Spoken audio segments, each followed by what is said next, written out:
En la línea telefónica. Carlos, qué gusto, ¿cómo te va? Muy, pero muy buenos días. ¿Qué tal, Jaime? Muy buenos días, está muy bien, gracias. Carlos, pues importante lo que ha ocurrido, sin duda, esta primera gira de Donald Trump. Ya esta semana con más situaciones muy anecdóticas, sí, pero ¿qué hay más allá de la anécdota? ¿Qué hay más allá de que si bailó con la espada, si empujó o no empujó a un presidente o primer ministro, si le toma la mano o no le toma la mano a la esposa? ¿Con qué te quedas de esta gira, Carlos? No, todas esas son cuestiones superficiales, si se quiere, Jaime, pero hay cosas centrales importantes en esto. Uno es el encuentro ese con los líderes árabes en Arabia Saudita, ¿cómo se llama? Que te dijera fue, ¿cuál sería la manera de explicarlo? Es un poco que te dijera esotérico el asunto. El punto es que él se reúne con los líderes de Arabia Saudita y otros líderes árabes que son, todos tienen la coincidencia que son sunitas. Ya ves que el mundo árabe musulmán, o todo el mundo musulmán, e incluso los que no son árabes, ya ves que Irán es musulmán pero no es árabe, por ejemplo. Entonces todo el mundo musulmán se divide entre sunitas y chiitas, ¿no? Ya ves que se odian, y mucho de la guerra, los conflictos que hay en el Medio Oriente está centrado en esa pelea entre sunis y chiitas. Los dos, insisto, para los que llegaron tarde, son musulmanes, simplemente que tienen interpretaciones distintas del Corán y de Mohammed y todo eso.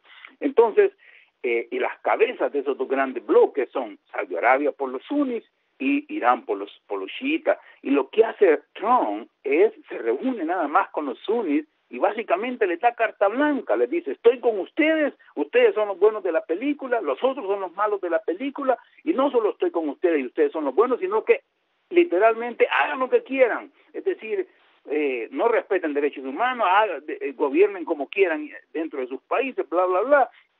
Entonces te estás poniendo con uno de los jugadores nada más dentro del partido ese de los musulmanes, lo cual es grave porque es un conflicto en el cual Estados Unidos tendría que dar liderazgo, tendría que estar en el medio un poco tratando de que no se profundicen estas brechas, estos conflictos. Te repito, muchos de los conflictos en Irak y un montón de lugares tiene que ver con esta brecha, esta división entre sunitas y chiitas, y básicamente con eso se va a la cama con la gente con los sunitas de Arabia Saudita y los demás, y está diciéndole a Irán que sigue siendo el enemigo. Entonces eso es grave, número uno. Número dos, te sentás con esta gente y en ningún momento, yo sé que esto es un tema que las izquierdas de Latinoamérica han criticado siempre, porque dicen, ¿quién es Estados Unidos para venir a decirnos cómo hay que comportarse?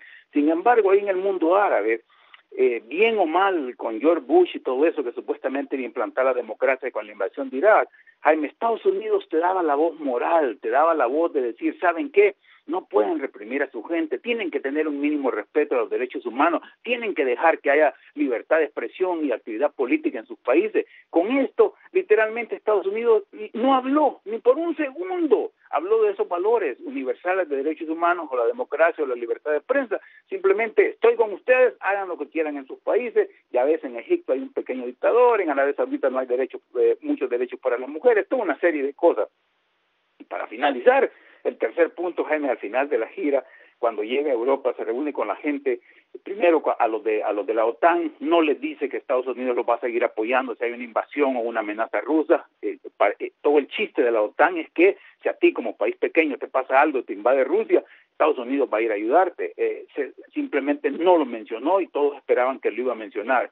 Y al final de cuentas, ayer dice que los alemanes son malos, particularmente en cuestiones de comercio, que es el mismo San Benito con México, ¿no? Porque tenemos un déficit comercial con ellos. Ya ves que tú que conoces de economía, los déficits comerciales no dicen nada, no necesariamente son malos.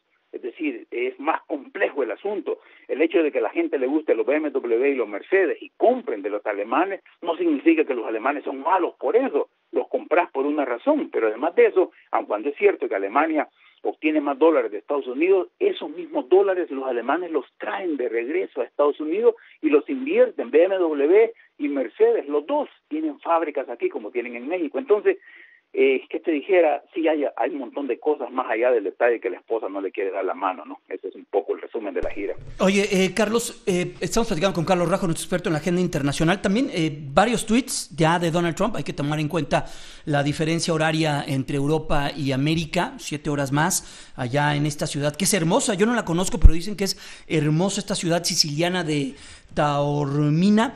Hay 3 tweets que llaman mucho la atención. El último yo creo que llama mucho la atención, Carlos. El primero de ellos, grandes reuniones del G7, asuntos importantes, palabras más, palabras menos, terrorismo el gran tema.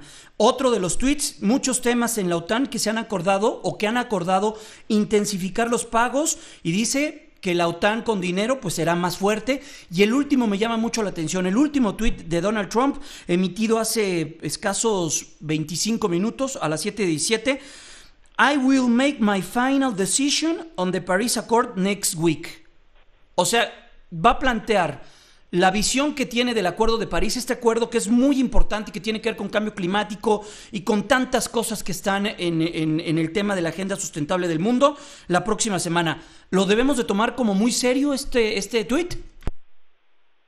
Bueno, el hecho de que te dijera nada de lo que este presidente puedes tomar en serio, pero si te diga, por un lado, nada de lo que venga ese presidente puedes tomar en serio, por el otro lado sigue siendo el presidente de la nación más poderosa del mundo, lo cual no puedes ignorar. Entonces suena cantinflesco lo que estoy diciendo, pero es cierto. Qué bueno que al menos lo está considerando. Ya ves que quisiera creer que ese tuit va en la tesitura de lo que decía uno de sus ayudantes ayer, de que ha venido a aprender el presidente. Ojalá que sea cierto, porque si es cierto ese tweet, estaría diciendo que de la posición de campaña y a la de los últimos meses de que no vamos a dinamitar ese acuerdo de París y el cambio climático es algo inventado por unos elitistas científicos y los demócratas, bla, bla, bla. Qué bueno que las conversaciones con los líderes europeos pareciera, al menos le han hecho repensar el tema. Ojalá sea cierto, Jaime, que al menos está reconsiderando todas las burradas que ha dicho sobre el Tratado de París. Carlos, por último, mientras él está de gira, mientras él está pues planteando esto y como dices, pues quizá aprendiendo de política internacional y de cómo pues comportarse a nivel mundial y protocolos y todo ello, que me imagino que debe ser muy difícil para un empresario que no es político. Hay que tomar en cuenta eso. Pero bueno, Estados Unidos se sigue moviendo mucho todo el tema del FBI, Rusia. Ahora hasta el yerno Jared Kushner sale dentro de estas investigaciones como con probables reuniones. Es grave, Jaime, sigue el asunto, y en este caso, en efecto, ayer el Washington Post, después confirmado por el New York Times también, los dos traen historias en las cuales hubo una reunión. Ya se sabía que el yerno del presidente, que por cierto es un yerno y que por ser yerno nada más tiene una posición increíble, que es el hombre más poderoso de todo el gabinete, se había reunido en secreto con el embajador ruso en Washington. Ya se sabía. Lo que no se sabía, por cierto, solamente se supo de esa reunión, Jaime. Supimos de esta reunión hace un par de meses, solo supimos una vez que la prensa lo había publicado, ¿no? La administración, ellos nunca lo dijeron, es solamente cuando salió en la prensa, es cierto, así se reunió. Pero ahora lo que nos venimos a enterar es que no solo hubieron estas reuniones que tuvo este muchacho con el embajador ruso, sino que en una de esas reuniones, Jaime, él mismo planteó a los rusos, para sorpresa de los rusos, de que por qué no establecían un canal secreto de comunicación entre la gente de Trump y Rusia. Aparentemente el mismo embajador ruso se quedó sorprendido con lo extraordinario que era la propuesta, porque eso significaba, ese canal secreto, que Kushner, eventualmente, el yerno del presidente, iba a ir a una instalación rusa, bien a la embajada o a alguno de los resort que tienen los rusos en Estados Unidos, utilizaría el compartimiento súper secreto que tienen los rusos en Estados Unidos, en su embajada o en estos lugares de descanso, para comunicarse con Rusia.